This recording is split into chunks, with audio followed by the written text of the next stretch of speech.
Good morning. My name's Chris Caius. I'm chairman of the, see which committee here? This is so new. Administration Committee here at Kane County. We have present with us our committee members, some new members.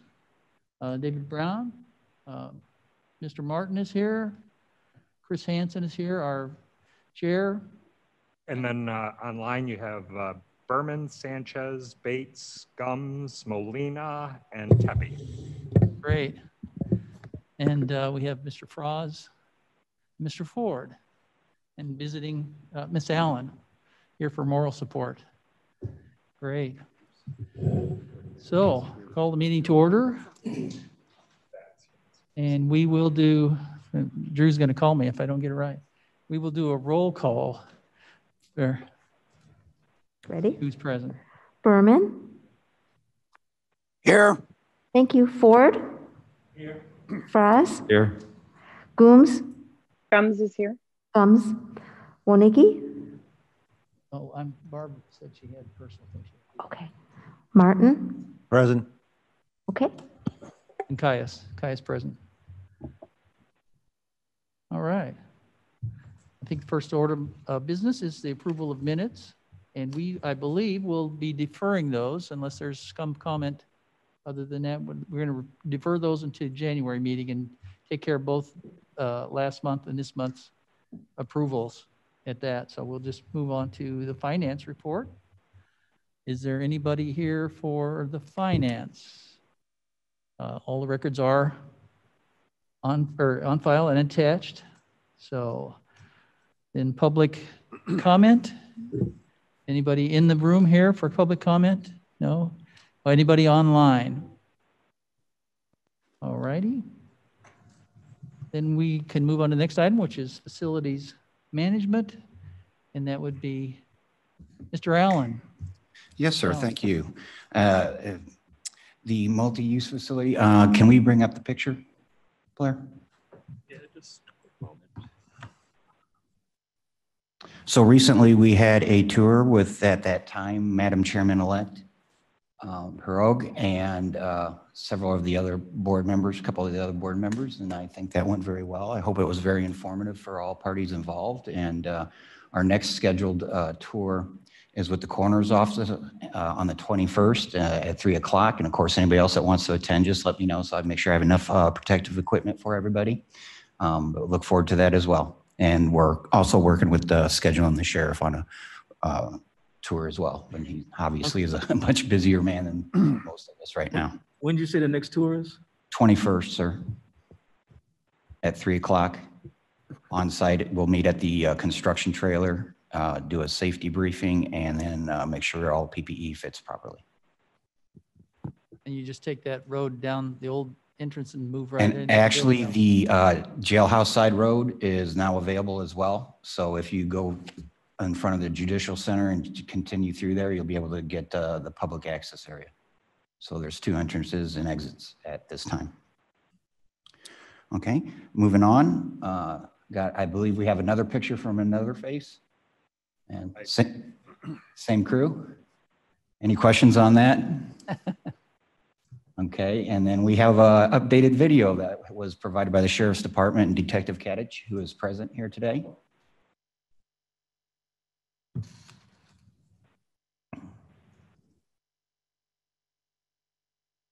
So what you're seeing there is the building management side of the facility. We're going to then be flying in. This is drone footage, by the way.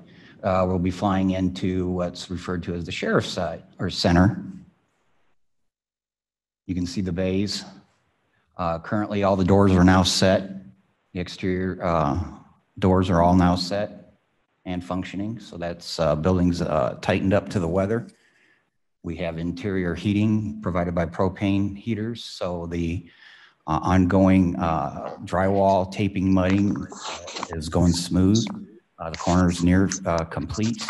And starting the other day, they started priming the walls. The drone is heading. Recently, I became aware that we had a problem with Mark Davis. I wanted rock music behind it, but I guess I'm getting something else. Well, as the drone continues to fly, we're looking at the corner side. You'll soon see the Sally Port in view. And then we'll tour the back side, the non-public side. So what we just looked at would be known as the public side of the facility. There's the entrance to the Sally Port for the coroners. And going back here will be the area for secure parking for the county employees and vehicles. Will those tarped areas on the top, those be power or? That is all gone now, sir. The roof is complete. It's had an inspector out the other day, so we can move on to the warranty phase of getting the roof warranted. The black tarp areas are for rooftop units that we're waiting their arrival for. Oh. HVAC units. Thank you.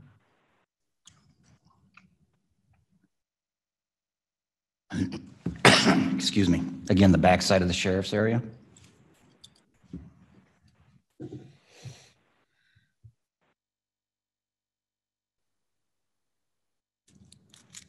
Well, what did we do before we had drones? This is great. Tall ladders or tall people. Is that the permanent color of the roof, white? Yes, Perfect, okay. Until we put solar panels up there. correct. More perfect. Okay. The salt dome is near complete. It wasn't framed up at the time of the video, but the next video will include the salt dome on that end. Anybody have any questions on the video? If not, I'll continue on with my briefing. When was that taken, Chris? Was that 2 weeks ago, Ed? About 2.5 weeks ago. Okay, so moving on to some of the capital projects that are ongoing in the county right now. All UV lighting and bioclimatic filters are project at all the county facilities is going as planned. The Building C projects are all on schedule. The Building A generator, which you can see right outside this window here, is still on schedule. Waiting for the arrival of the generator or the pad and the generator itself. And as we discussed, the MUF is currently on schedule. Pending any questions, that'll complete my capital projects update. Great. And Mr. Froz? Yeah, I'd just like to add one thing on the new building out there. We've had an ongoing paperwork issue between the city of St. Charles, who supplies our water, and the county, who owns our internal campus system, and the Illinois EPA, which gives a permit. And it's been going on for weeks, but we finally got it worked out last week. They determined that we did not need an IEP permit. So as we speak, they're just about ready to make this little 4-foot connection between the water supply and our new system. And so we'll have water to the building today. So all the tradesmen can have water for different uses, and we'll be able to test our pipes before they're enclosed in the walls and things like that. So big milestone today with the water turn on. Great. That's been going on for quite a while. I think. Yeah, So I and read again, the, it was frustrating because it wasn't a physical problem. It was really just a the report. jurisdiction problem. Yeah. Great. And I do want to mention, State Rep Keith Wheeler was a tremendous help with that, dealing with the IEPA, and he really jumped into it with both feet, researched it, brought in a former IEPA director to help him, and got it resolved. Great. There any other questions or comments on the floor here? Anybody online? Questions? Okay. Let's move on then to item 6. Or let's see, yeah, item 6. Information technology, Mr. Fonstock. So good morning.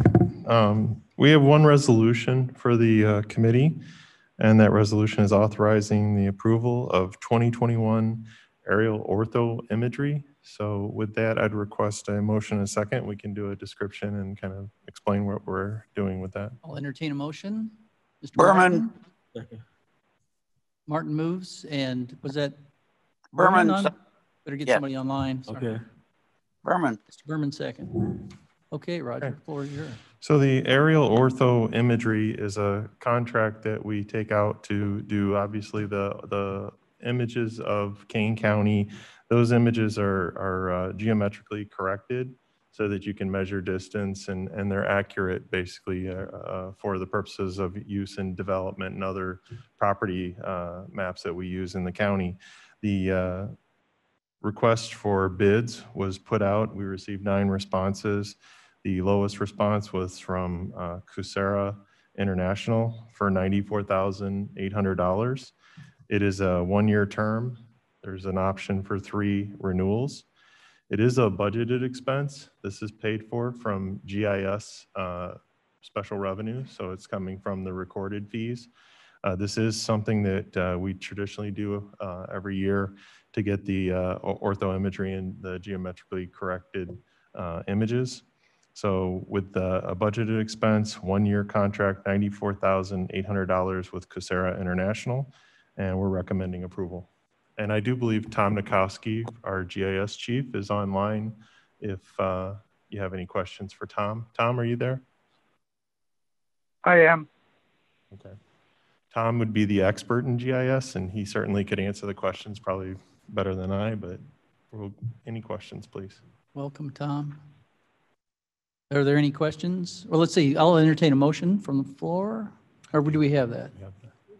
Okay, that's right. I got to start writing it down. All right. Any other comments from the floor or from the online? Hearing none, seeing none.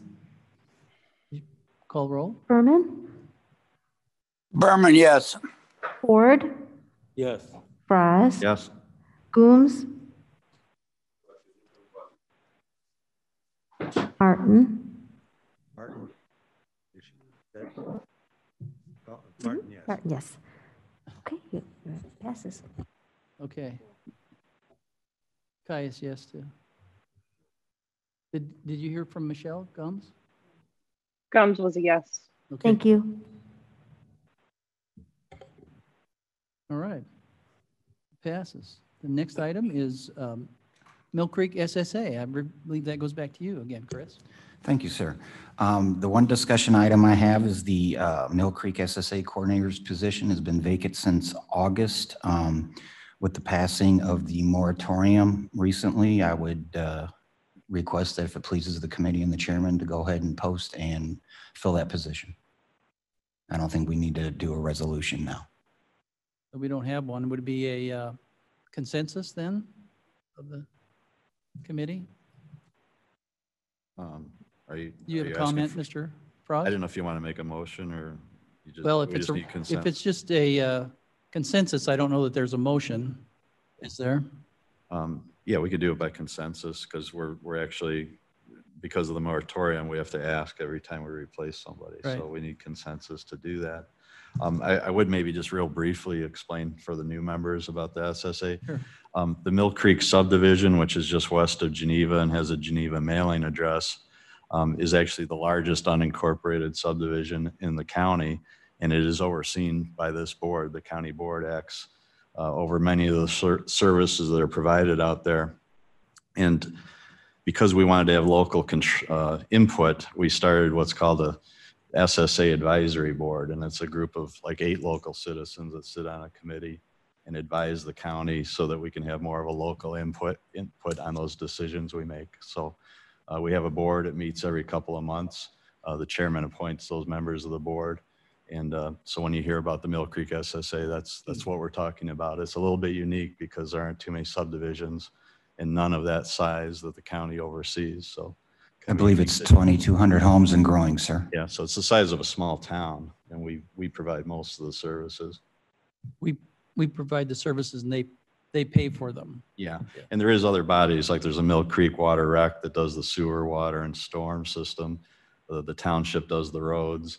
So the SSA does a lot of the common area maintenance of mowing, Christmas decorations, parkway tree replacement, and things like that. So you'll hear a lot about it, and that's why it's kind of a unique thing that you should know about and how it functions. Mr. Martin, did you have a comment? Actually, you made the point that I was going to. The important thing to remember is we don't pay for it as a county. It is, by definition, a special service area is a increment added to their real estate tax bill, and the homeowners pay all these expenses that are incurred. So this does not impact the county's budget. It just simply is an assumed responsibility for which we're reimbursed by the homeowners. It's about $800,000 budget, all from within the subdivision itself. So when we approve something, it's coming from their funds. But the position that we're talking about here today is not new, but it's only been around about 6 years. And before that, the local county board member went out and looked at cracks in sidewalks and trees that need replacing. Was his name Frost? Yeah, and it was a lot of work. So it's been a godsend having those couple of people that did it. But Bill Earl retired, and that's why the position's open. Great. And this is this is among many of the SSAs that we have, but this is the largest, right? By far the largest. We have a number scattered all over the county. I have a map if anybody would like to see it sometime of all the SSAs that were, at least the last time we voted, were effective. Yeah, most of them are, say like a 30 lot subdivision. Right. And again, this is 2,200 homes, and it's got a downtown and everything a small village would have. So. And those others are limited to things like water, drainage. Correct. They needed water system put in, and so they want to pool all the money. We collect the money and pay for the system, maybe front it, and then they pay for it over a period of time. And it allows them to get a larger system that's affordable. A little background. Yeah. And was there anything that you wanted to add about the position and what they do? Or pretty well covered? Well, I've been covering it since August, and it is very active. The community members out there are very engaged with myself and others. They truly care for their unique community, and the services they get are very much needed and supported. Okay, well, maybe the best thing, since we are online and have members, we could just do a roll call just for the consensus. Of course. Berman? Berman, yes. Ford? Yes. Fries? Raz, yes. Gooms? Gums is yes. I apologize. That's okay. Take a minute. Martin? Martin, yes. Caius? Yes. Okay. Thank you. Okay. Okay, sir, I have a couple other updates on the SSA that are going on now. Okay, great. As I had reported to the committee earlier, the seasonal stump grinding is now complete. All the holes have been filled with fresh dirt, and soon to come is going to be the seeding and blanketing. So we'll have grass in spring start to move on. The weather has been kind of harsh this year on the wreaths and the garland and the Christmas decorations. I've been receiving a lot of calls, but we're kind of in a situation where what we have right now is what we have, unless we can come up with something additional. And that's all I have with the SSA at this time, sir. Okay. Oh, one other, I apologize, I misspoke. And then Mr. Frost and I are working on scheduling the next SSA advisory committee meeting.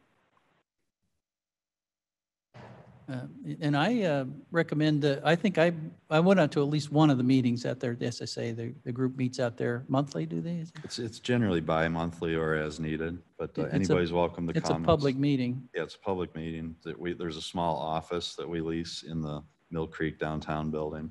So it's well, due to the size of that little office, the meetings have been moved to here in the auditorium downstairs, so people can better socially distance. It's not a very large. It's good for little construction meetings, but you know the amount of public attendance it's not really safe to support right now. Right. So, well, not a lot of public attendance out there. Maybe when I saw, but no. Yeah, but it's very enlightening to be to see the community and see how it operates. Okay, thank you. I have nothing further on the SSA this time. Thank you, Mr. Allen, with the need. All righty. Vehicles, I don't believe we have any vehicles on, I'm having listed. And then construction. Is that back to you? It is. I have nothing further to add. That hasn't already been briefed, sir. Okay.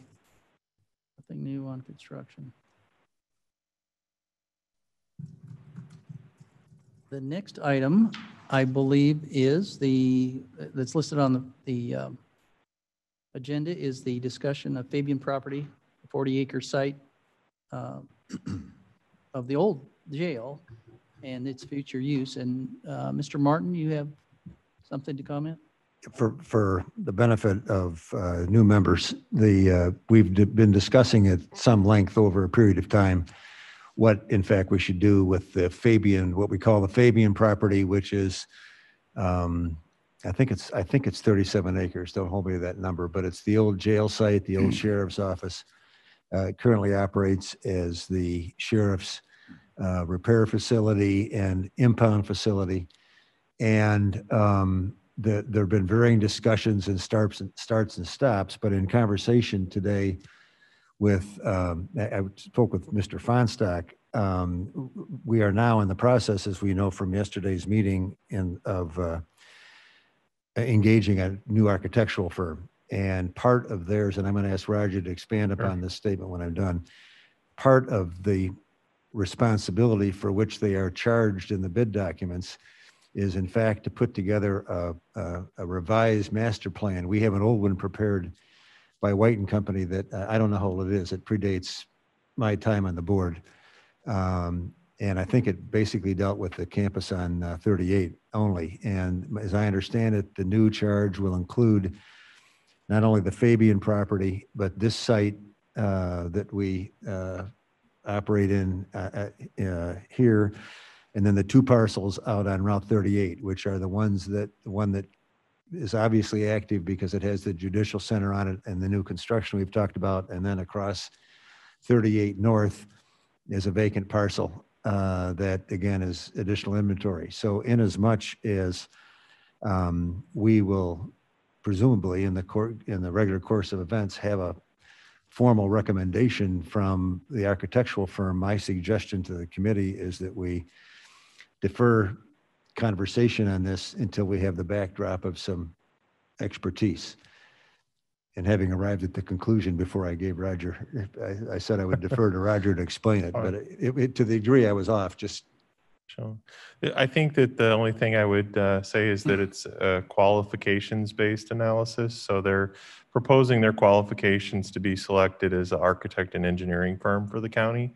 And then at some point, those qualifications in that review process, I think Mr. Allen needs to review with the committee chair and some of the folks to see where we're at in that process. I think there were 6 or 7 responses.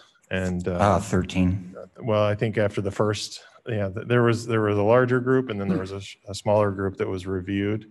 But I think that's something that the committee chair and Mr. Allen need to get together on and look at that process in particular. But the result of that would be an architect and engineering firm that you could engage for a master plan. You can engage them for construction or projects, architect projects throughout the county.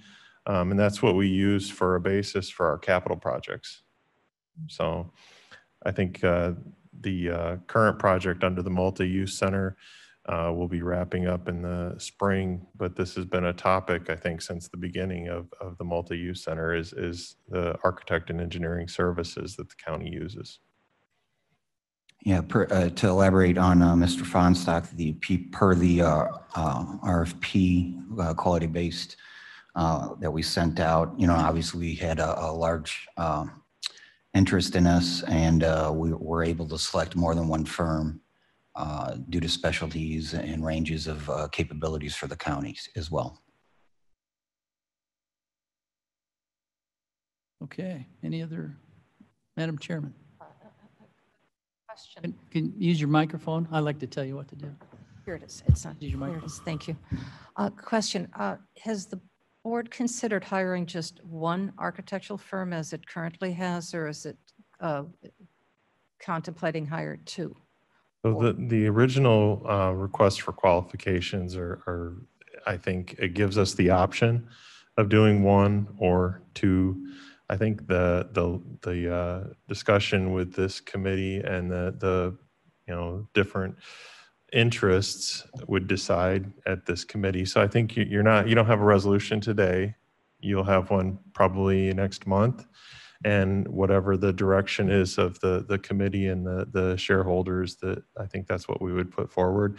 We've done some where we have more than one architect and engineering firm, and a lot of times that's based on the types of work, if they're better at one type of area versus another. The other thing is availability of resources. So if we have more than one project and we need more resources, we could use both firms, one for small projects, one for other projects. So it does come in handy. You can also use that to get different opinions and different proposals. So they may have different ideas about how to get the same work done, and you could look at the two different proposals and their costs. That would also be competitive between the two in that regard. So it could be to our benefit, but you could certainly do one if you prefer. Thank you. Yep. Excuse me, in my history, whoops, Mr. Ford, go ahead. Yeah, thank you. How much has Geneva been involved in any of the conversations with this property? The city of Geneva. Go ahead. Yeah, Mr. Martin. Mr. Mr. Martin represents Geneva, and I'm just west of Geneva. So we met with the city, the mayor, and their development group and economic development director. And yeah, they've been very involved. The property would be under their zoning and development jurisdiction. So we want to keep them happy. And again, as somebody that was born and raised in Geneva, I grew up reading the paper about, they put up with the landfill for many, many decades. And it was always promised that would end up being a state-of-the-art recreational area. And the same thing kind of goes with this property is, they would like to see some benefit. Geneva is pretty much landlocked as far as new development. So 40 acres on a major highway is a big deal for their economic development department, and they want to be involved. So yeah, they've been involved all along and will continue to be, not only as a gesture from us, but also legally as the zoning agency and being in the city limits. Okay. I know it got sidetracked a little bit, but when our initial discussions about having more than one architect, we consulted the state's attorney, who advised us that we could have as many architectural firms as we wanted under contract, so that we could have 7 or 10. So we could rely on choosing any one of those which best fit the project, which is what you said there. So it's not limited to your question. It's not limited to one, and some believe that it's better to have more than one and maybe several, so that we can have a choice, and without going through the whole process of doing an RBO and vetting them, which takes a long time. We could just call them right away, just as we do the one, but we have more options, which might prove to be more price effective and actually better in the long run for the effectiveness, suitability. Okay, I had another thought too, but was there anybody else that has other? Mr. Frost. I guess, again, I'm just thinking of the new members that are here on the committee and listening in. Just a little bit of history on the what we refer to as the Fabian property. A long time ago, the board at the time decided to build the Peck Road campus, and the jail was moved out there, the Juvenile Justice Center was moved out there, the sheriff's office was moved out, our evaluation building, what's the name of that, Deb? Not I call it Diagnostic Center was moved out of there. That was kind of the first round of new construction and moves. And currently the sheriff has his maintenance facility there, the bomb squad, the emergency services equipment, and the impound area. And with the construction and completion of the new multi-use facility come April, all those other uses will be vacated from the property. So that's why we're talking about this now. And yeah, almost all. Almost all. But we do have a recycling. Yeah, the recycling is kind of, there's no structures, so Right. that we'd have to find a new home for the recycling. We need to keep that in mind. And then the communications antenna will be moved out of there also. There's no design right now. Is there a plan to take the communications out of there? The new There is a proposal for a new tower. It's actually adjacent to the Salt Dome at the multi-use center. So we have not brought that in for review yet. We do have a proposal for that. You'll be seeing that probably in January. Great. And All right. And that Mr. tower replaces the one?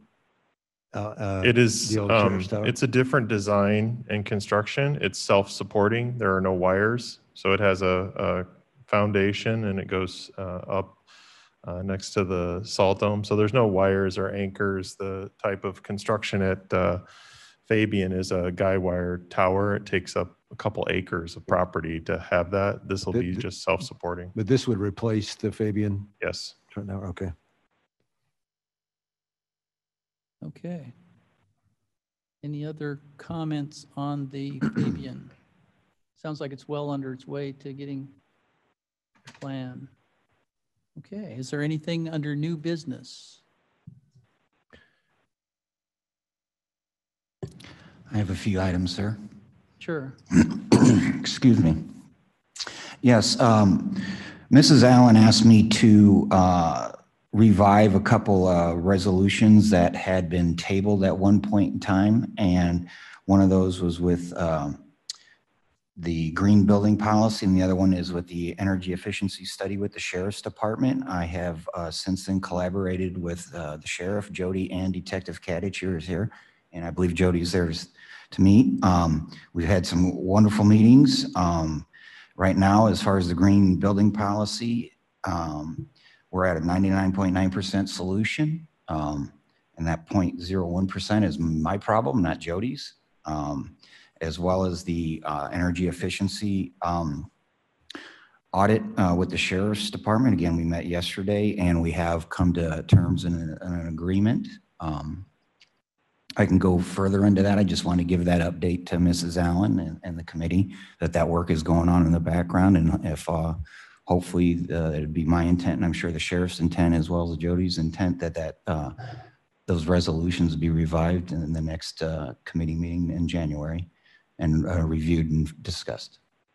They'll be brought up as a resolution, an action item on the January agenda. Yes, sir. You mentioned Jody. Is Jody online? Did you have any other comments? Or oh, there she is. There. Do you have any other comments, Jody? Oh, you're behind the podium. I can't see you back there. About that. Just for the new board members, the county did receive a Lead for City and Community grant last January. We've been working with the experts in Washington, D.C. on this green building policy, which is part of the work we're doing under that grant.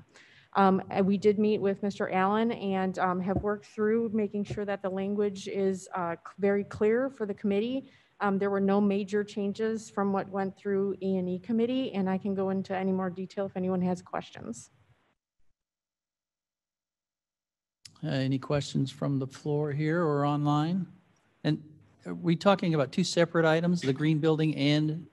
Yes, sir. To go into more clarity with what the sheriff and Detective Kadich and I met with is they submitted an audit, and the detective has a copy there. And what the sheriff and I and Detective Kadich had agreed to is any items that were as far as energy efficiency studies within the sheriff's buildings of purview is going to be pulled out of that. The sheriff has other items within that can go forward.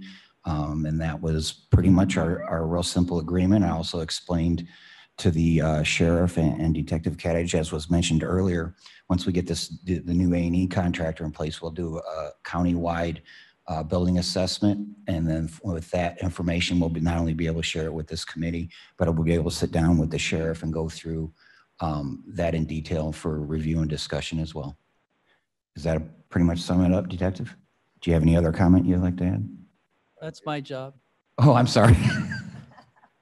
Ed, did you have anything you'd like to add? Let you know, this audit not only encompasses the sheriff's office facilities, but Microphone and make sure it's on.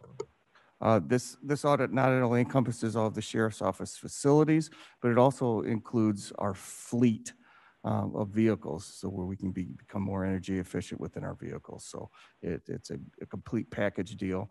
And once it's completed, we can decide when we see the results, what items that we would like to address and what items we don't want to. So it's a go or no go for each individual item. It's not a complete package deal. We can choose what we want to enact and utilize.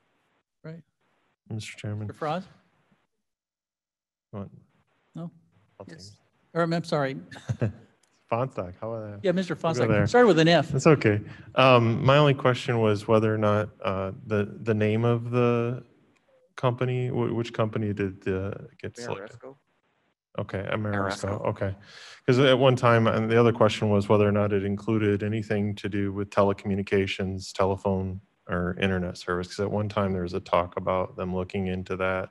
There was a talk about it, but per your recommendation, Okay. you think that you really have a handle, and I agree 100% that Okay. you really have a handle and have our services down to a minimum expense. Okay.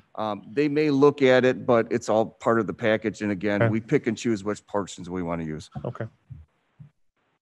Good question. Okay, Mr. Froz, this time.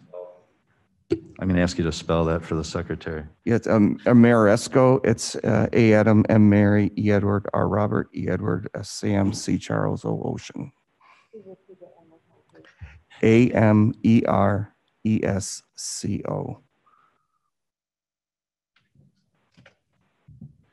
That company was selected through a request for proposal, 51019. They were selected through multiple candidates to perform the audit. They were vetted and then selected per their qualifications.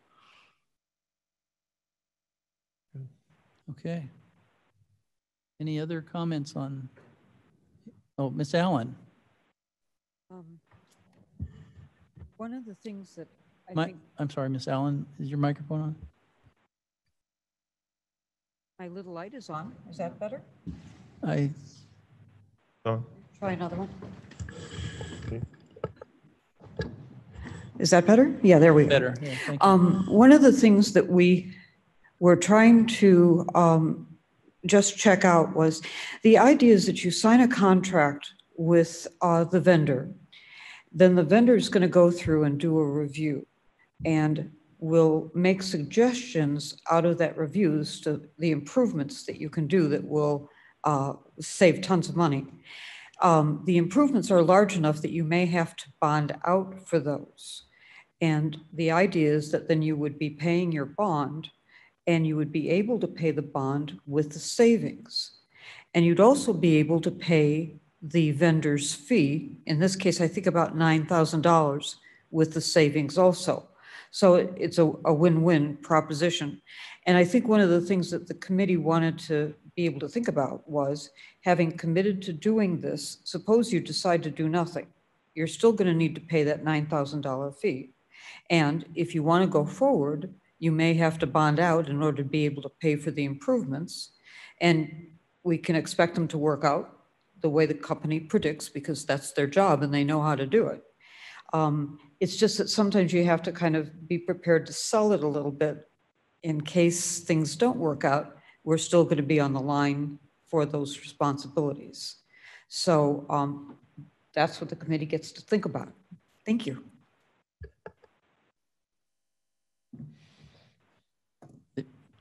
The savings on any of those items, was that guaranteed that they would save the money on that end? Multiple, Ameresco is one of the companies of many that could possibly perform the work.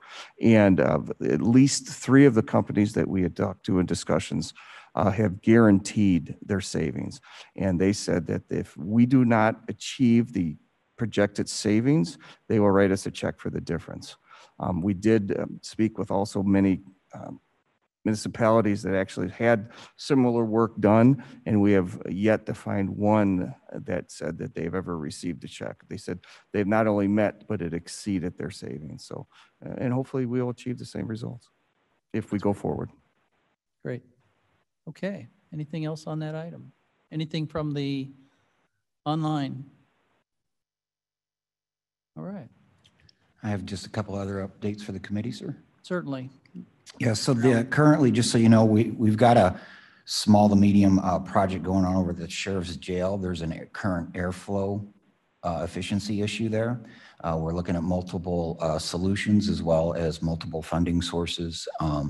So there could be more to follow on that. I just wanted to put that out there. The Building A 4-floor project is being scheduled, and that's increased access controls. And I've been contacted by the by Andrea at Court Services, and I advised her on how to extend the sanitizing services at the courts. And I received a call from Doug today, and I'll be joining their Zoom meeting for further discussion. Okay. That's all I have. That's informative. Nothing that we need to act upon here. No, just keeping the committee advised of some of the large moving things as the COVID CARES Act funds start to come to an end. You want to make sure that you spend it all. Back. CARES money.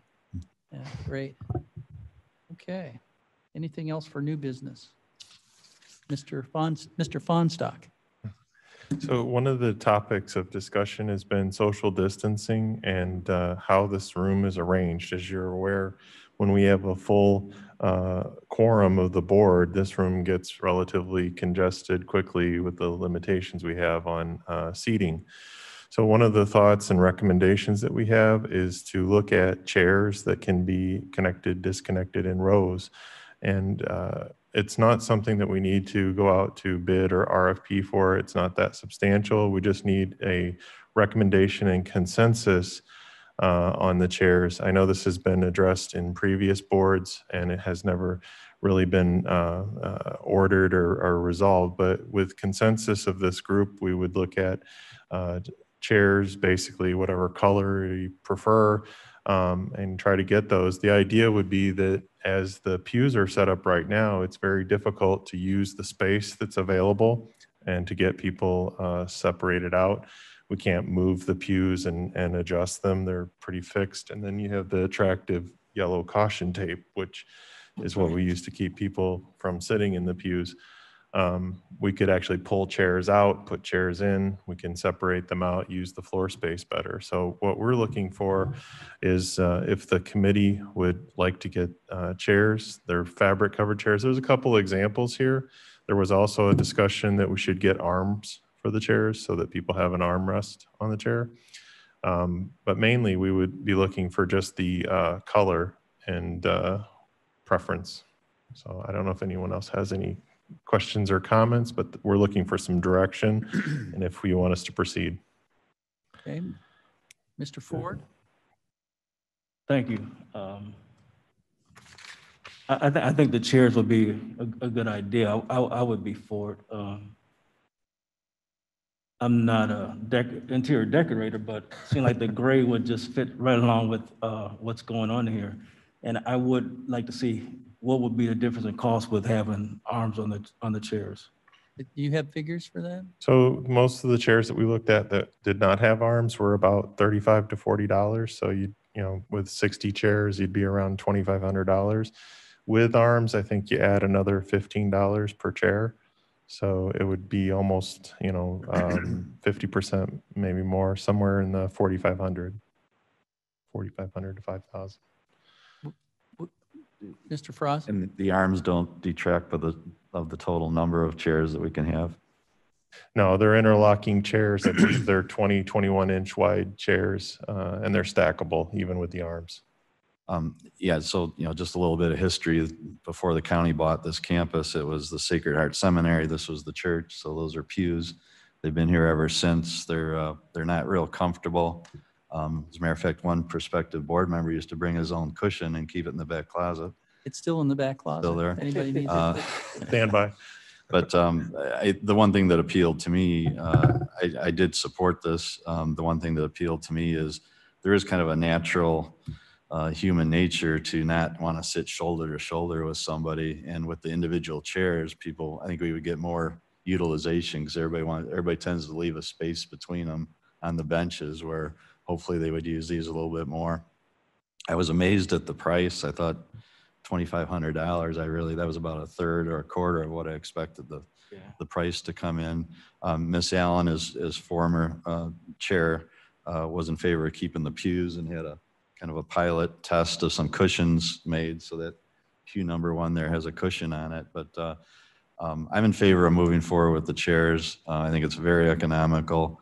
I would ask though that the pews be stored and noted, that they are somewhat historical in a sense, and maybe someday we can find a use for them. I think some of them ended up in the hallways around the building currently.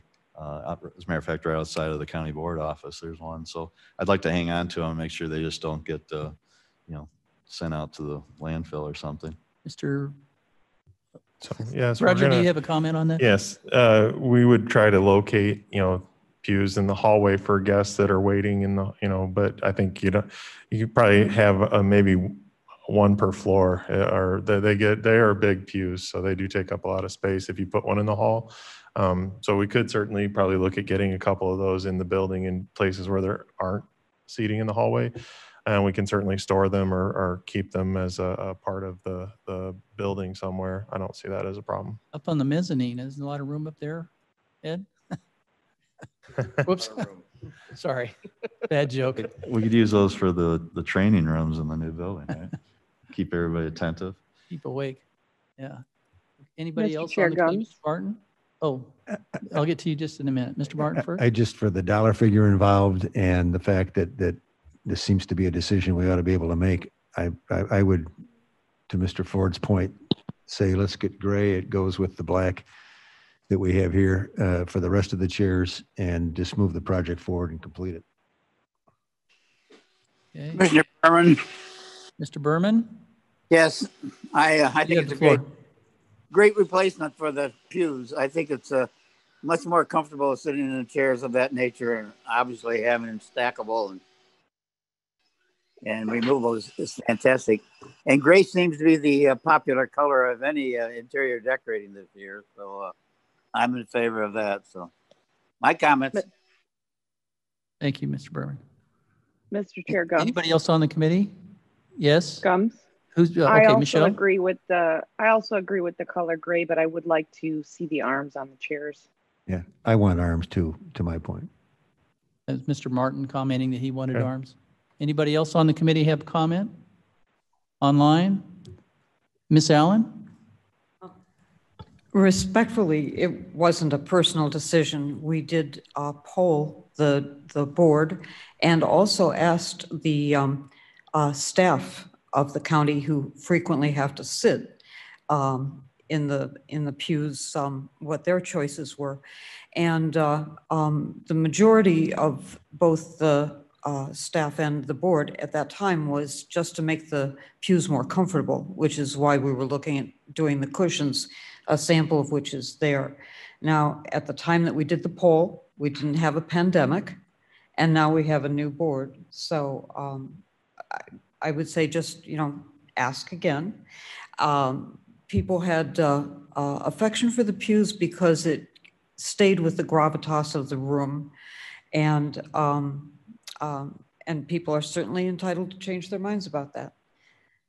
But I think a poll was a fair way to find out what people thought. Thank you, Miss Allen. Anything Mr. else? Chair, Oh, sure. my opinion Brown? as a new board member. Sure, yeah, jump sure. right in. I would support the gray chairs with the arms, and I would support also keeping the pews for future use or wherever they can be placed. Okay.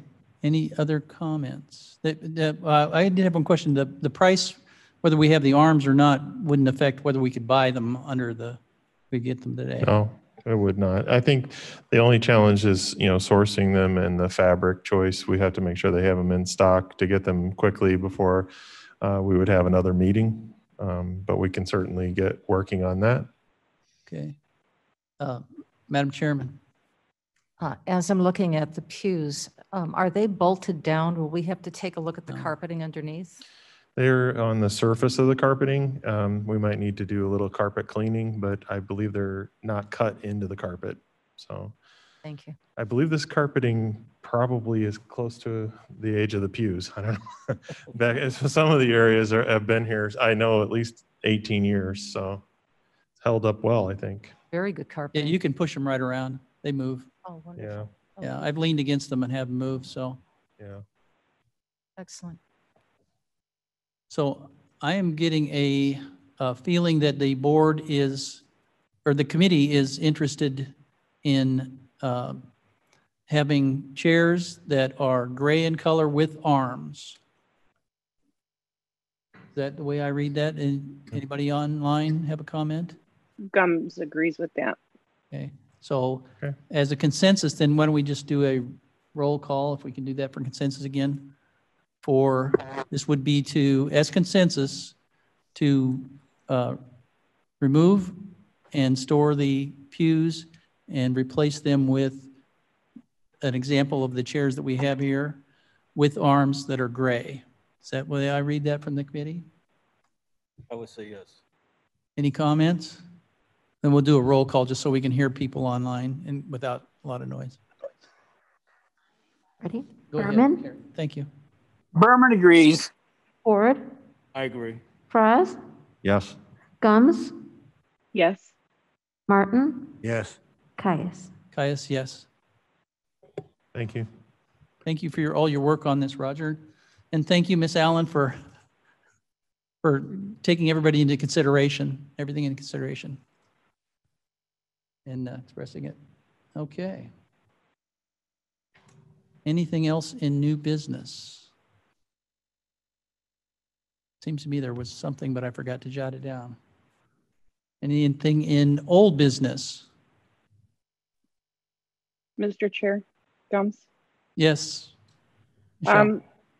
I am not sure if this falls under old or new, but the King County Connects, I watched the video on that, and I know there was some discussion about reaching out to finance to do a budget adjustment and create funding for our current writer to continue on.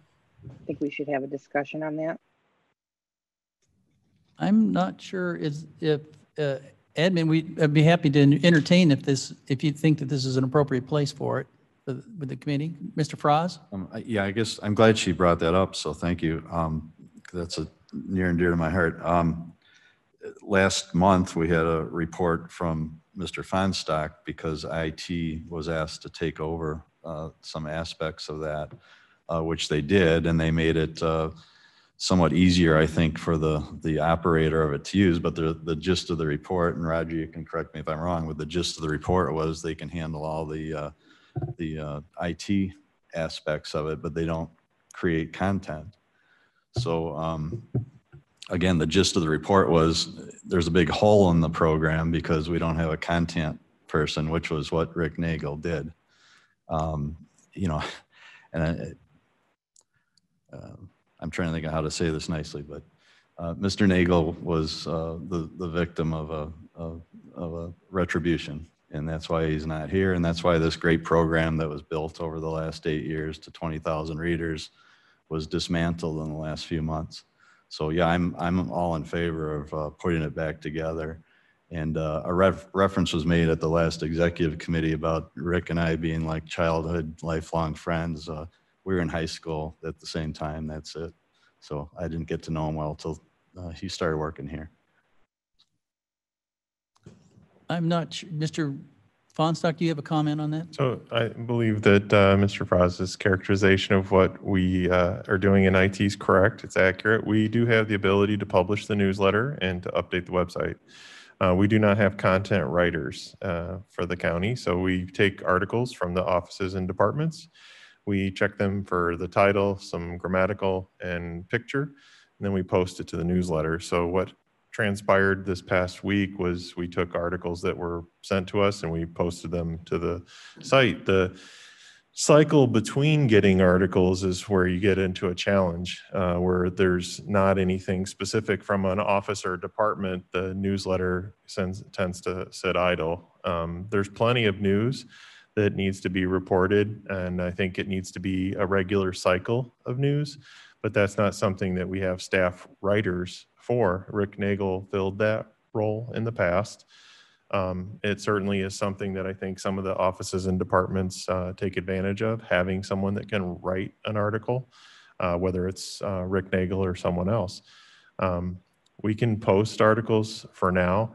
I do think that in order to have a position like that, you would need to get obviously a position approved, a job description, and a budget adjustment to make that happen. You have to determine where in the organization you want that payroll or that salary to show up. I think in the past, it had been funded partially by riverboat funds and then partially through the county board budget. So that's the original source. It certainly could be, resurrected and put back into place through finance or executive committee. And I think the only real question would be, where do you get the revenue or the funds for that position? How much is it? Where do you budget it at? And then the description of the work that needs to be done. And then, ultimately in that job description, who does that person report to? So all those things could be, worked on. I think that IT, from what we do, we're comfortable with that. But I think that that's a question for the Madam Chairman, the committee. Tell us, give us direction. We're willing. Yeah, I think as I understood it in the last meeting, they weren't exactly sure on what, the direction was. It was suggested that we reach out to the finance department first and then determine whether it was going to be full or part-time. Again, I'm going back to before I was not at that meeting, but just reviewed it. But I believe we have over 7,000 followers on social media, on one social media page. We have 20. No. Well, this is just social media. Also, we have over 20,000. I think it's 23,000 that follow it. I would hate to lose that ability for us to have a writer, and that would also eliminate each department's increased responsibilities to come up with content. Mr. Martin. I have a question and then perhaps a suggestion. Who should be, well, let me make my suggestion first and then I'll ask the question. What I'd like this committee to have, if in fact we're the jurisdictional committee, is a proposal that we can have before us that we can discuss, because I think the conversation has been somewhat hybridized since the IT department's gotten involved. There might be some aspect of what we did before that would be done by the IT department or whatever, because last time, as I understood it, Rick Nagel was a freestanding deal. He published, he did everything. And I want to know who has jurisdiction over it. And that committee, if it's this one, I would like to have a proposal prepared that we could actually discuss rather than to just sit and talk at the table here about it. So the only reason this committee is talking about it is because it was pushed over to IT 2 months ago, and last month Mr. Fonstock gave us the report saying everything's in place and ready to go except for a content editor. So that's how it ended up here. So at this point, the logical trail would be, we could do a consensus today, or we could do a resolution next month, just acknowledging what Roger's report stated. And if we all agreed to that we should refill the position, then it would go to finance to come up with the money. That was probably the smallest department in the county.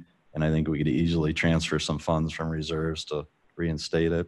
And then it would go to exec and full county board. And so technically Rick was reporting to exec. That's who he reported to. Rick was reporting to exec. Correct. As it stands now, it primarily under IT, which is the administration. Correct. That's how it ended up back here, and why we can discuss it. So any other comments on the board? Mr. Ford. Yes, thank you. I guess one clarification I'd like to see is exactly who this position report to. Well, sure. I'm guessing if it starts here, then it would be reporting to the administration committee. I think, let me clarify that. As far as what department would it be under? Would it stay under IT or would it be somewhere else? That's a good question. It's under the county board office. It's under the county board office. On administration, okay. So which would be exec, but because it was pushed to IT, it came here now. And that would make it appropriate to start the process in this committee possibly? Correct. Any comment from anyone else, or first of all, anybody else on or Mr. Fonstock, do you have anything that would help clarify? I think it's important, the day-to-day operations of what this position would do, a lot of it comes through the county board office. So in the past, that position was at a location in the office. I do think that it would be advisable to get a job description together with Madam Chairman and others to make sure that you're incorporating the things that you want this person to be doing, and then bringing it to finance to fund the position appropriately. The county board office in the past had been the place where that payroll happened.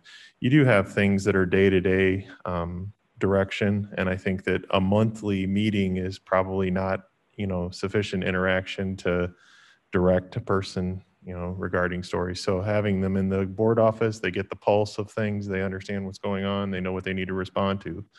So I think that's probably the right place for where that person needs to be. In IT, they're more than welcome to be in IT, but we do IT problems. We're not always in tune with what another office or department is looking to publish. So we certainly change gears and we give them the attention to get it published. But to get the article, to get the right facts, to get the right person's comment or quotes, and to get that direction on a day-to-day, because this newsletter has been going out day to day.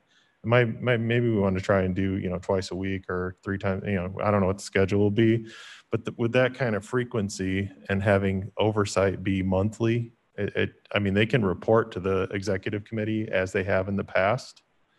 But to get that regular interaction and writing stories, I think it's important to be with the county board office. And that's from what you're saying there, that's what I would suggest, is that they report here, but they're directed on a day-to-day basis, possibly. Absolutely. By the administration. Let's see, one more time around the Her hand up. Berman. Okay, Miss Allen? I think, take the committee first. Yeah, okay, thank you. That's thank you for the respect, but take the committee first. Okay. Mr. Martin, you have a comment. I think if I understand Mr. Fonstock correctly, what we're talking about, and I think what you've adopted as a thought too, is that we're in effect by consensus going to refer this to the county board office, and then it would become theirs in the executive committee, and I'm carrying it on, then that would mean we didn't as a committee have jurisdiction over this, correct? I was thinking administration would have, because it falls under administration. Is that correct? But day-to-day direction would be. Go ahead. Because it was kicked back to IT, it now falls under this committee. And again, Mr. Fonstock pointed out the hole in the system right now. So it could very well go back to the county board and exec with the assistance of IT, and then leave this committee's jurisdiction. But it's here now, at least that one has. I'm anxious to see something started. So I think the appropriate action, if everybody's in agreement, is to either do consensus today or put a resolution on, but we lose a month then, to just acknowledge that there's that hole in the system that needs to be filled, and take it up with the county board executive committee and chairman's office to work with staff to create a job description. And I guess on that subject, I agree with Roger. I don't know that this thing had to go out 6 days a week. There was 5 issues and then a recap on Saturday. And if it went out 2 or 3 times a week, that person could also be considered a communications director and handle a lot of things. We haven't done press conferences or press releases in a long, long time. And for example, everything that went on yesterday could have been handled by a communications director instead of IT, having to put on the swearing in ceremony and things like that. So something to think about. Mr. Ford? Thank you. I think now we have a pretty good definition of where this will go. I think it should go back to exec committee. One way to move it forward now is to, if we could get a resolution put together and have it ready for the next finance committee, which I believe is about 2 weeks. Yeah, it's within 2 weeks. I'm sorry? It's 17th?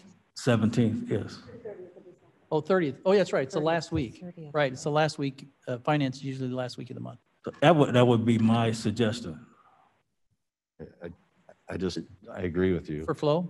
I just don't know, since it wasn't on our agenda today, if we can, we Well, can't just.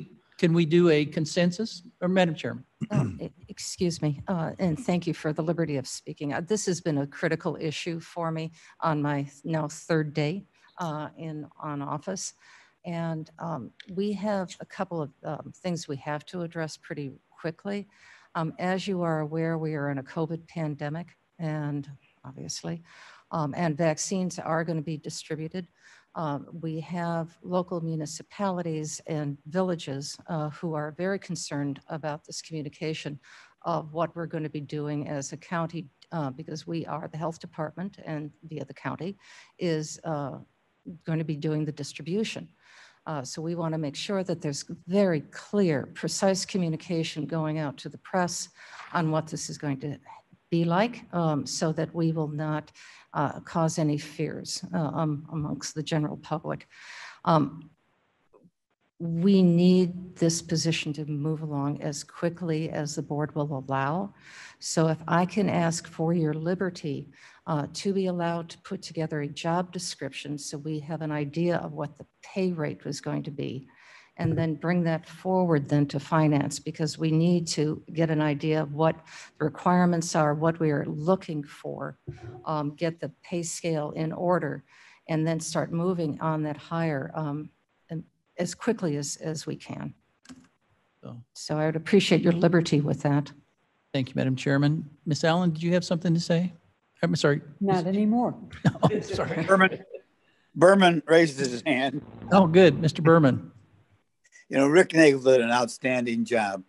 We didn't have any communication throughout the county before he had that position. And I think that I know that people that I know that see it on a daily basis or a weekly basis were very impressed with what he did. It's a shame he's not there any longer. I think we need a communication director or someone who coordinates that. I think of the city of Aurora has a great communication department. And I'm sure other communities do also, but I think there's a real need for that. And I think Rick Nagel just did an outstanding job of providing the communication that throughout the county, which we never had before. So my comments. Okay.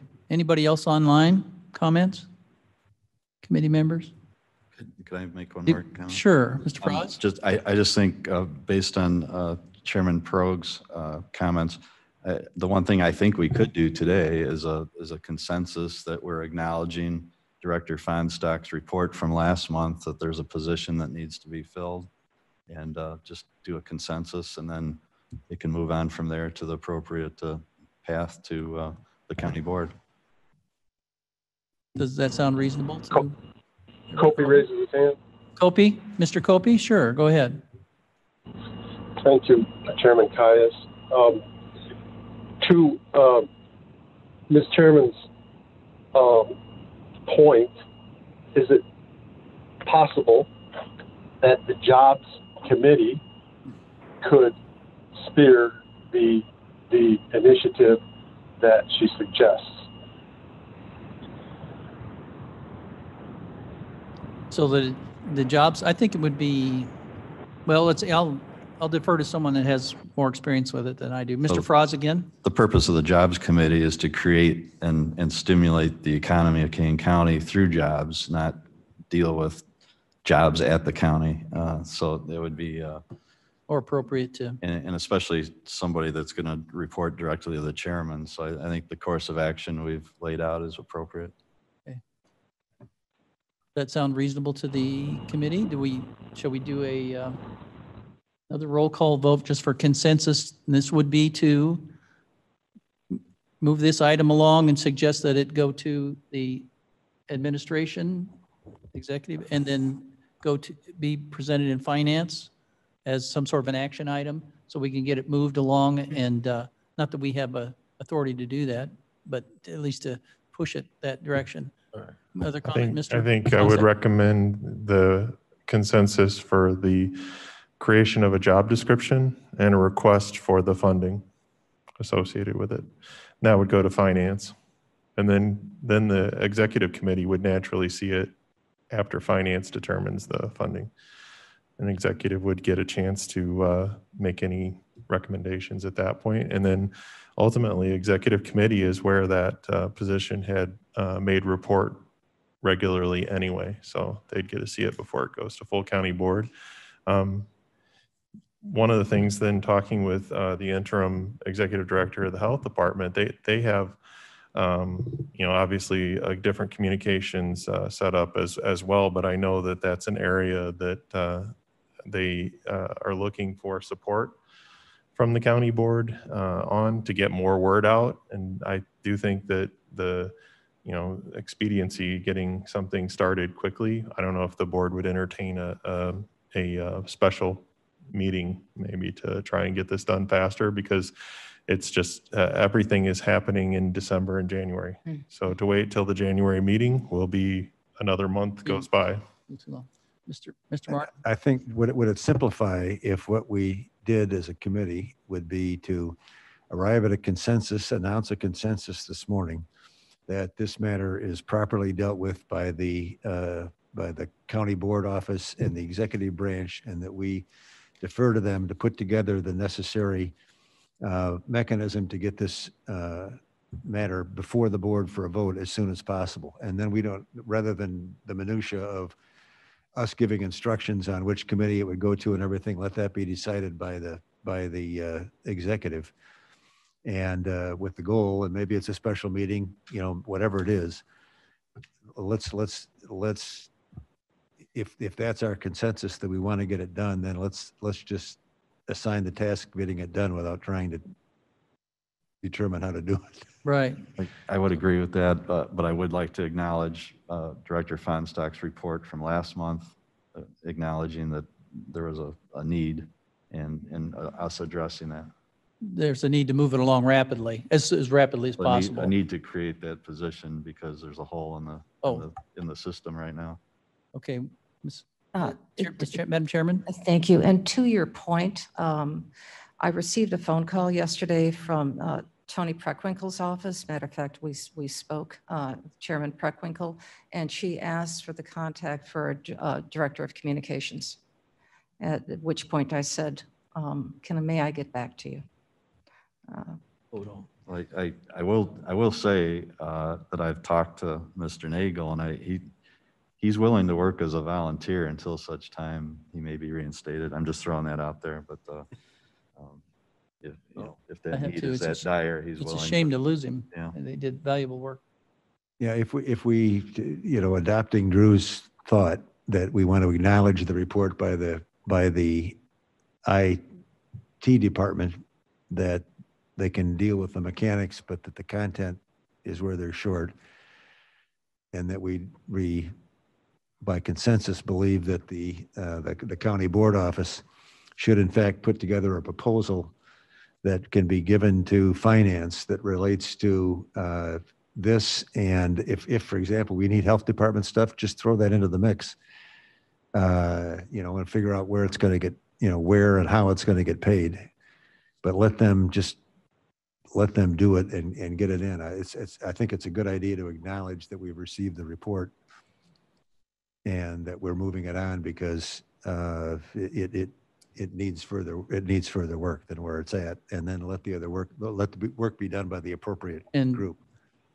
We're speaking to Madam Chairman there, because you're involved in the discussion. Once we turn it, because we have no authority to actually do anything to say you have to do something, we're turning it over to you to make sure that this is, as you expressed, as a priority item to have something happen with the knowledge that, as Roger was saying, that there is a need and that we are all in favor of it.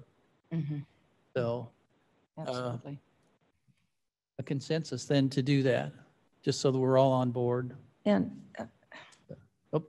one more item.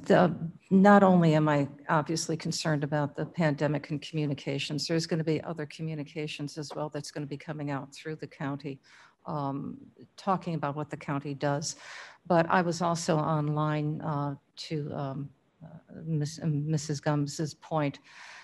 The Kane County Connects social media has approximately 7,000 viewers. Kane County Government, which to me is the umbrella for Kane County Connects, has, I think, 120. Right. Just give that pause. I'm sorry, that was the 120. 120,000 for, No, 100. oh, 120. 120. I was gonna say, boy, that's a hidden gem. But it's just hidden. It's not a gem at all. So there are issues to address. Yeah, great. Rapidly, yes. Okay. Well, I'll tell you what, if I can get a nod from everyone here that's on the board, as for consensus here, rather than for full roll call. And then just those of you that are on the board, that are online, if you have an objection to this, say something. Otherwise, we'll accept it as a consensus. So now's your chance. I give my consensus. Bates. Okay. Berman's in favor of it. All right. Thank you. So then, thank you. We can move on with that. As there was one other item that I did remember. It was under old business, and I believe, Roger, maybe you could address it. Would be the locks or access to the back of the building here to install. So there are HID cards, which are proximity cards for access to the building. At one point in time, there was a desire to have a single entry point for the public. So they open the ground level door and the public comes in. There's a sheriff's deputy there now, which that's going to end at the end of December. We're in discussions with facilities about that now. I believe the request was for certain staff and officials to have proximity cards to come in through those doors. Is that? No, I was talking about the doors back over here to come in the back way through rather than having to come through the front of the building. Yeah, there are we have the cards, right? Yeah, but we don't have the locks over here. We need a consensus to. We would just need to have a proposal done and executed to add additional doors. Is that what we're looking for? Yes, I have a quote. I got a quote yesterday for that. I know Ricky Sparks had done that early on and it kind of died out. So I contacted ADS with Mark Smith. We got a quote. So that is ready to go. If this committee would like us to move forward, I can get that done probably within the next 2 weeks. For those of you who don't use, for the new members, everybody's always coming through the front of the chamber here, but there is an access point on the side of the building. Well, there's a stairs right here to get in, but you can go, only way you can get to the stairs is through the auditorium downstairs or from a door over here on the side of the building. So if you want to come into the chamber without walking through all of the meeting, say up to the head of the room up here, the only access point would be to come in on the side of the building and then come in this way. Otherwise, you're disrupting you may be disrupting the meeting or feel uncomfortable. And to get to your seat up here in the seating area. And Mr. Charles, is it just that one door that we're looking to add controls to then? Right now, it would be that one door, possibly with the option to add one at the top of the stairs also, just to limit people coming in that weren't expected. It also would give board members access to come up, go through the side and use the conference room or the back offices without interrupting the meeting if they want to use it before a meeting. Well put, thank you. I think the other door that you'd need access to, which I don't know that it's on their card now, is this back door down below. It would be this door right here that I have a quote. Yeah, we'd have to give them access to the door off of the little stairwell as well, so they could go between the two doors. Otherwise, we can figure that out. Yeah. The point being that you could come in and use the offices. Yes. Well, sure. Because when both chambers are busy, you have maybe a board meeting going here. And I understand we're using the downstairs quite a bit now for training and things like that as a point. And there's a way for board members to get to the offices back here or through back here into the chamber. And I've been in favor of it for quite some time, and I would entertain anyone, any comments from the other members of the committee. All we need is a consensus to have, and essentially it's just to add door access to this one. We already have access here and over by the auditor's office. Any comment from the board? Would this be access that would be restricted to us using our key card? Yes. I'll defer that to Mr. Fossack. Yes, that's my that key was the card idea. has never worked anyway, but and this is the last place I want to be after 4:30 in the afternoon. So I have, that's fine. Okay, one of my concerns about this building from a safety perspective is that there are so many ways of getting in that I just want to make sure that if we're gaining access, improving access for the board, that it's not going to be something that can be converted into an open door for the public. I mean, this place is, you can crawl through you can practically crawl up the gutters into this place, which has always bothered me. There would be security that would be vetted, I'm guessing, but Mr. Just Frost. my only question, right now with the deputy there, we do the temperature check. So are we going to have a thermometer there, or is that going to go away with COVID? I'm not sure if we'd be able to use it until the temperature check was not required. We can add a wall mount scanner just like at that door, and board members could self-check. Or we could wait until that's over at the end of December, whichever you prefer. Which is in December. Yeah, at the end of this month right now, that's the plan. So that's still being worked on. Okay. So it's going to change within a matter of a few weeks, right? My understanding from Detective Kadich is that they're going to operate through January. Oh, through January? Okay. Extended that time period. Okay. Well, hopefully, eventually the COVID will be gone and we won't have to worry about that. But anybody else on the board have a comment or online committee members? Miss Allen? I'm just going to make the same suggestion that I made when this came up before. There is a monthly fee connected to any of these doors that we have. And I just suggested that we try and figure out how many people would use it, how many times. Naturally, people don't want to walk through here when there are meetings. The other choice is to walk through the auditorium. The auditorium is frequently empty. I understand it will be used more and more as people are pulled back in from remote locations. When they do need to meet together, they would use the auditorium. But I just don't know how much use of that auditorium there's going to be for quite a while. So I would just say if 6 people are making use of this extra door, if 10 people are, if 12 people are, if it's 1 visit a month, or if it's a visit every week, I would look to that data before I would go into the expense of the extra door. But that's for the committee. Thank you. Madam Chairman? I feel like I'm the COVID messenger today, which I hope you don't mind. I am somewhat concerned from what I've just learned that the sheriff and temperature monitoring is going to be finished, now extended on through January. The vaccines are not going to be widely distributed until, for the general public, most likely until late spring, early summer.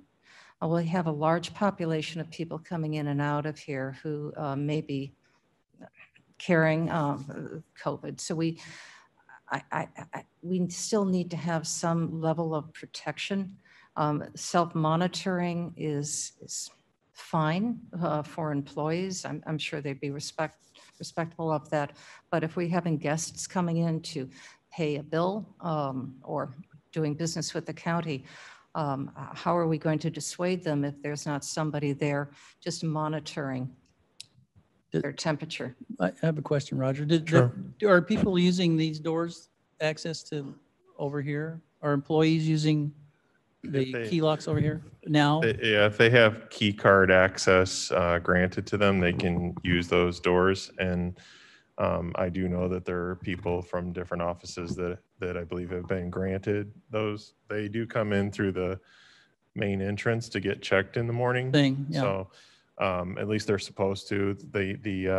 I think when they take a break or they leave the building, the doors are egress doors, so you can go out, all of them, for fire code. So if they exit the building, that's certainly something that we expect. But I think the other thing is that there's been a couple discussions. Mr. Allen and a couple of us are talking about the security and accessing this building and how that's going to go forward. I think there's questions about sheriff's deputies staffing the door with maybe something more reception type of thing versus deputies. I think that's a security question that we'll get through in the next couple weeks. Hopefully we can have a really good recommendation before the end of January, and you'll see kind of a seamless coverage. Mr. Chair, Gums. Ms. Gums? I personally believe that we should maintain the single entrance right now due to the virus. I don't think adding extra self-checking things is a great idea. I would like to see it remain the way it is with the single door access right now. Thank you. And anybody else on the committee? Then Mr. Allen? Yes, sir. To expand what Roger was talking about is what I have taken the initiative to set up a meeting with all representatives of elected officials in Building A, as well as the respective department heads, to discuss the wants, the needs, the asks, the options. And then once we come together with a firm solution that's agreeable to all, then I'll bring that forward. We could be looking at what, like Roger alluded to, personnel, a capital project. So there's many ways this can go to meet this solution for the current time and beyond. But once we have that, well, I'll get that information to you for review. And of course, Madam Chairman.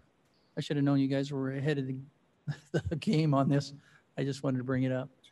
Okay, well, it sounds reasonable, and then the impression I'm getting from the committee is that that we will delay this or roll it into the project that you're doing now to reevaluate things and see how it shakes out then. So I apologize for any extra time. I know that runs long. This committee does. Is there anything else for old business? Okay. Then I will entertain a motion to place the reports on file. Mr. Ford. I make the motion to place the reports on file. Martin seconds. Mr. Martin seconds. We have roll call then. Karen, thank you. Berman, Berman, yes. Ford, Yes. Braz, Yes. Gums, Gums, yes. Martin, Yes.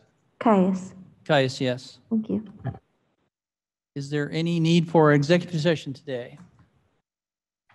Seeing none, I will then entertain a motion to adjourn. We don't have Boegeman around. Mr. Ford moves, Mr. Frost seconds. All in favor? Aye. Aye. Aye. Opposed? Aye. Same. Okay. Thank you.